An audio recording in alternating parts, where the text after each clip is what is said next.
Good morning বন্ধুরা, তোমরা সবাই কেমন আছো? নিশ্চয়ই ভালো আছো। আর আমিও খুব খুব খুব ভালো আছি। আর তোমরা সবাই ভালো থেকো। প্রচুর গরম পড়েছে, বেশি করে জল খেও। আর সকালবেলা রান্নাবান্না হয়েছে আজকে। আমাদের রান্নাবান্না বলতে সকালে হয়ে গেছে, এবার খাওয়াও হয়ে গেছে, কারণ আমাদের রাখতে নেই, বাড়িতে কাজ আছে তো রাখতে নেই, তাই খাওয়া হয়ে গেছে। কিন্তু আমার ছেলে খায় না, কারণ আমার ছেলের যেহেতু আমাদের বাড়ি আমার ভাসুরের ছেলে মারা গেছে, আমার ছেলে কাজ করবে, মানে ঘাটে আর কি উঠবে, তার জন্য ও খায় না। আমরাও করেছি, আমরা করে চান করে নিয়েছি। ও যেহেতু ছোটো, ওর ওষুধটা তো বেশি, তাও চান করবে। ও খায় না, ও মুখ কড়াই মিষ্টি এসব খেয়েছে, সেজো মা সব দিলেও খেয়েছে। আর আমাদের সকালে আমরা নখ চেঁচে চান করে নিলাম, নিয়ে আর আমরা ভাত খেয়েছি।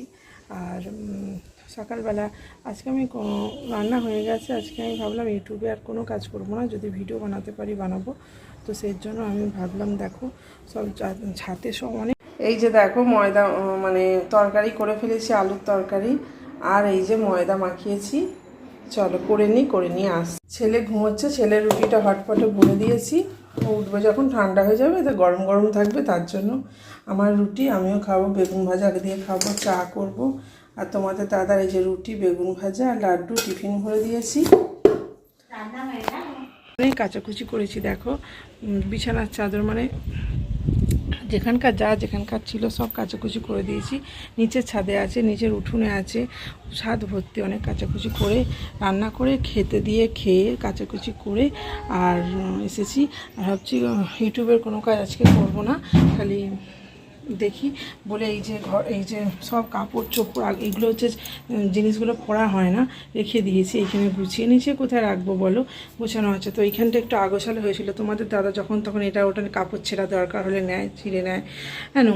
তো সেই ঝুল ফুল হয়েছিল, আমাদের তো নতুন সব রং করা, তো ঝুল ফুল একটু হয়েছিল, একটু ঝেড়ে নিলাম আর ঝেড়ে পরিষ্কার করে নিলাম। আর এখানে কিছু জামা কাপড় যেগুলো ওপরে বাথরুমে স্নান করা হয়, ওপরে পরা হয়, কিছু নিচে সকালে কাচা হয়েছিল, কিছু শুকনো হয়ে গেছে, সেগুলো তুলে রেখেছি, এখন কাচা হয়েছে, সেগুলো মেলা আছে। এইসব সব ঝেড়ে পরিষ্কার করে নিচ্ছি। চলো, বিছানার চাদর ফাদর তো সব কাচা হয়েছে, সব নতুন চাদর পাতবো, নতুন মানে কাঁচা চাদর আর কি পাতবো। সব দুটো ঘরেই পাতবো, নিচের ঘরে তো পাতবো, সব পাতবো। তারপর ছেলে পড়ছিল ল্যাপটপ নিয়ে, তারপর সেজমা ডাকলো, চলে গেছে। সব গুছবো,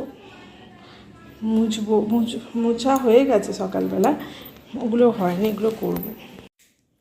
দেখো সব গুছিয়ে কমপ্লিট করে নিয়েছি। আর ঝুল যে কোণে কোণে ঝুল জমেছিল অল্প একটু, সব তো নতুন, তাও আমি এদিকে কাজে ব্যস্ত থাকি বলে করা হয়নি। আজকে যেহেতু এলবি করলাম না, তার জন্য আমি ভাবলাম যে আজকে একটু পরিষ্কার করে নিই সব কিছু। আর মাথার বালিশগুলো একটু রোদে দিয়েছি,